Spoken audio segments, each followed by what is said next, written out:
Connecticut. He's a retired special agent with the FBI and currently a senior lecturer in the Department of Criminal Justice at the University of New Haven. Welcome to the program. So we've heard from the FBI director, Kash Patel, saying that counter-terrorism and intelligence teams are now on high alert amid the ongoing US actions in Iran. How significant do you believe that the retaliation from Iran-linked operatives of sympathizers could get started in the US, for example?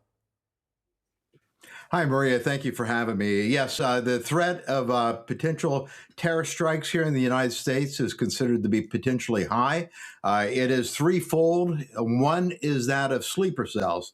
The IRGC is supposed to have sleeper cells here in the United States, ready to launch attacks in the event of just this type of situation. So if the IRGC launches those sleeper cell attacks, that in itself would be a real problem here. Second area of potential threat is that Al-Qaeda and other affiliates are also supposed to be here within the United States. Joe Kent, the head of the Counterterrorism Center, estimated that there was over 18,000 known and suspected terrorists that had come into the United States, and that does not include the ones who came across the border illegally that are unknown to the U.S. government. So they may take advantage of this situation to launch their own attacks. And the third area of potential problems is that of the lone wolf. Individuals who decide to act on their own in furtherance of the cause for the IRGC.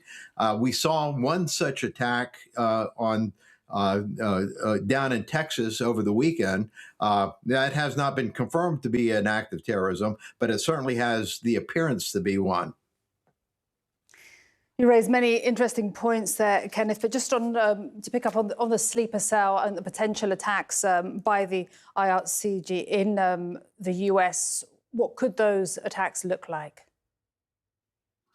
So it could be attacks on the infrastructure. It could be attacks on soft targets like malls or schools.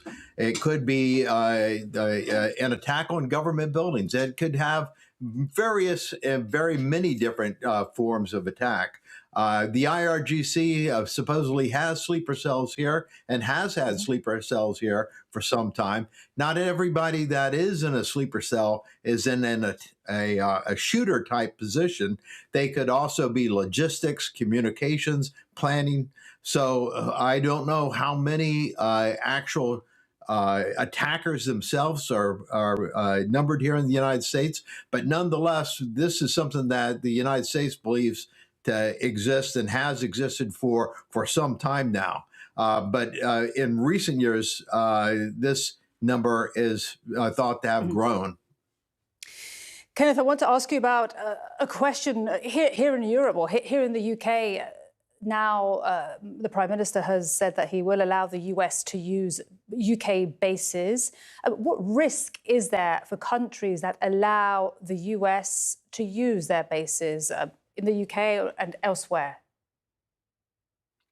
So the risk is, just like here in the United States, IRGC, sleeper cells, and others who decide to act out in support of Iran, the same thing could happen there in England or in other European countries. That is that they may have groups within their country who decide to act on their own to strike out against the government because it's taken side with the United States in this particular war.